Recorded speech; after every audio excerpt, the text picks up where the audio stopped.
Merrett here. I'm going to read the next part of Ghost Post because we don't want you to miss out. This book is called Ghost Post and it's by Luke Temple. Why can't you just leave me alone? Becky shouted in her mind to Walter Anion, wherever he was. I'm not opening your letters, so you can't put your curse on me. The shouts in her mind were interrupted by real ones coming from outside. She peered out of the bedroom window.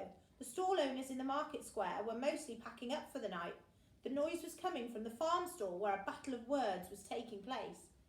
Mr. Potts stood there helplessly as Mr. Finch spoke rudely to Mrs. Didsbury. I got to the stall first. It's mine by rights.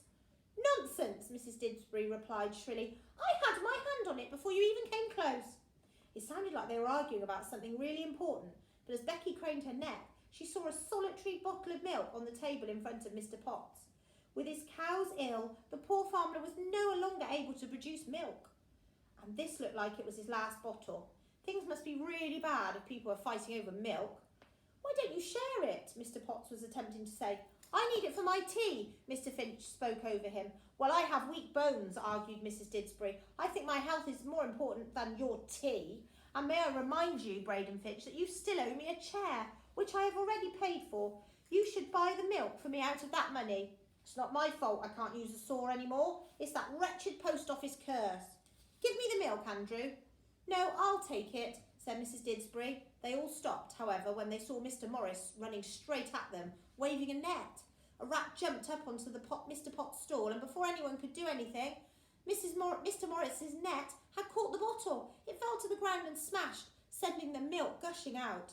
The rat, which Mr. Morris had failed to catch, squeaked, gave him a bite and started licking up the milk. I'm so sorry, said Mr. Morris. Thistlewick is falling apart, Mr. Finch yelled, turning away and glaring at the post office. The people around Thistlewick were getting really worried about what was happening. On the small island news, the news spread fast, and by the following morning, Mr. Finch's words had reached the ears of many concerned residents, from the fishermen at the harbour to the shepherds in their huts at the northern tip of Thistlewick. Becky awoke to the sound of banging. Out of the window she saw a group of islanders gathered in the market. She rubbed her eyes and saw with horror what they were doing, hammering planks of wood onto the post office. She threw on her dressing gown and ran down the stairs and out of the house. What are you doing? She called. It was a group of 10 men, including Mr. Potts, Mr. Morris and Finn, but it was Mr. Finch who was giving the orders. They had covered 2 post office windows in wood and were halfway through boarding up the front door. Finn, take this piece of wood to Mr. Potts, would you?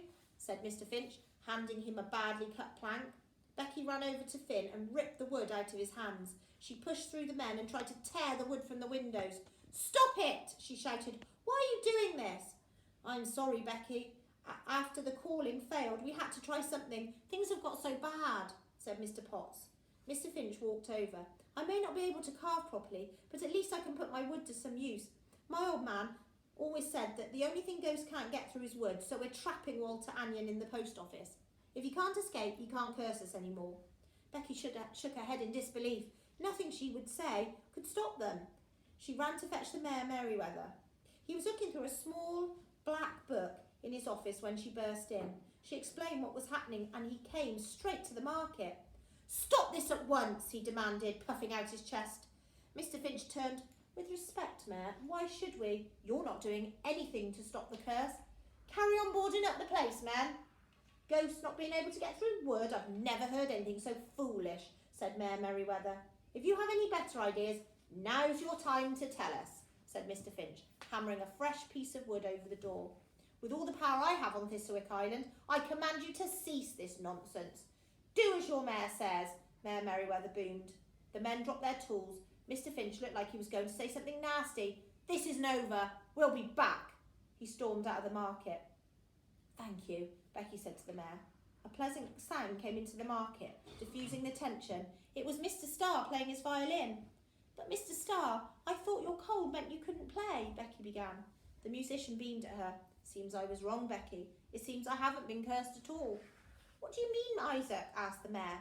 When I returned home and found the parcel in my letterbox, I never actually opened it. I brought it straight to the island meeting where you explained about the cursed post, and I just assumed I'd been cursed like all the others.